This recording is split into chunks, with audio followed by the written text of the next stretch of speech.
एक समय की बात है, टीनू नाम की लड़की थी जो स्कूल में दिए गए कार्यों में बड़ी रुचि रखती थी।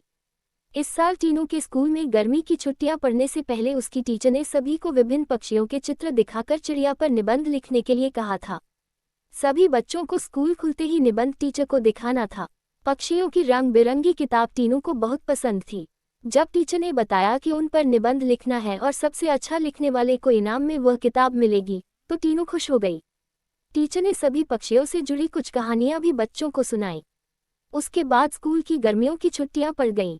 यूं तो टीनू हर साल अपनी गर्मी की छुट्टियां बिताने के लिए कहीं न कहीं जाती थी, लेकिन इस साल की छुट्टियों में टीनू रोज पास के ही बगीचे में जाकर पक्षियों और उनके घोंसले देखने लगी।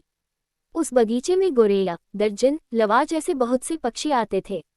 टीनू बगीचे में आने वाली हर चिड़िया को पहचानने की कोशिश करती और उन्हें गौर देखती रहती। टीनू देखती थी कि हर चिड़िया एक एक घास, पत्ती, पंख आदि को जोड़कर कैसे अपना घोंसला बना रही है। उसके मन में होता था कि चिड़िया को घोंसला बनाने के लिए कितनी मेहनत करनी पड़ती है। टीनू चाहती थी कि वो किसी तरह से उन पक्षियों की मदद करे। एक दिन टीनू ने देखा कि पास के बगीचे में बदमाश लड़कों ने लवा चिड़ियों का घोंसला तोड़ दिया है। टीनू को ये देखकर बहुत दुख हुआ। उसने सोचा कि क्यों न मैं इनके लिए खुद एक दो घोंसले बना दूं। शायद ये इसका इस्तेमाल कर लेंगी। टीनू को लगा कि वो कुछ ही देर में घोंसला बनाकर तैयार कर देगी। लेकिन टीनू पूरा दिन तिनकों और दूसरी चीज़ों से चिड़िया का घोंसला बुनती रही।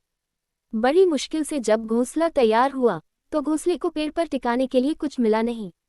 टीनू की माँ ये सब देख रही थी। तभी टीनू ने माँ को बताया, देखिए न, मैंने चिड़िया के लिए एक घोंसला बनाया है, मगर यह उतना सुंदर नहीं है जितना चिड़िया बनाती है। मैंने सोचा था आसानी से एक सुंदर घोंसला बन जाएगा, लेकिन ऐसा हुआ नहीं। ये घोंसला अंदर से काफी कठोर बन गया है। क्या आप इसे मुलायम बना देंगी?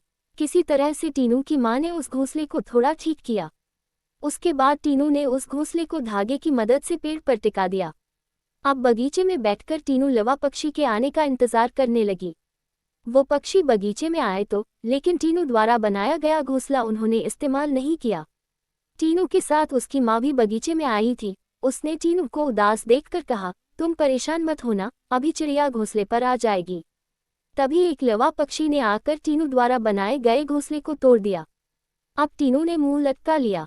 तब उसे उसकी माँ ने समझाया कि तुम्हें दुखी नहीं होना चाहिए।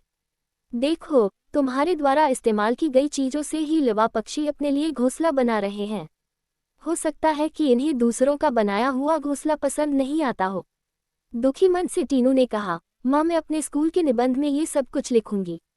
कुछ देर बाद टीनू ने कहा, माँ आपने देखा कि लवा पक्षी अपना घर झाड़ियों में बना रहे हैं? जवाब में टीनू की माँ बोली, हाँ बेटा, मैंने सुना था कि लवा पक्षी अपना घोंसला किसी के घर के रोशनदान या पेड़ पर ही बनाते हैं। आज यह नई बात पता चली है। कुछ और दिनों बाद टीनू ने लवा पक्षियों के बारे में एक और बात जानी कि वो सीधे उड़कर अपने घोंसले में नहीं जाते। घोंसले से कुछ दूर ठहरकर इधर उधर कूदते हुए वो अपने घोंसले तक पहुंचते हैं, ताकि किसी को उनके घोंसले का पता न चले। थोड़े ही दिनों में स्कूल की गर्मियों की छुट्टियां खत्म हो गईं। टीनू ने स्कूल जाकर लवा पक्षी के बारे में लिखा और निबंध प्रतियोगिता जीत ली। इनाम में मनपसंद चिड़ियों वाली किताब मिलने पर टीनू खुश हो गई।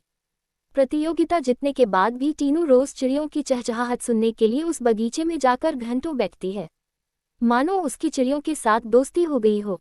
कहानी से सीख। चिड़िया के घोंसले की कहानी से यह सीख मिलती है कि छोटी छोटी बात पर मन दुखी नहीं करना चाहिए। साथ ही आसपास की चीज़ों पर गौर करने से हमें काफ़ी कुछ नया जानने को मिलता है।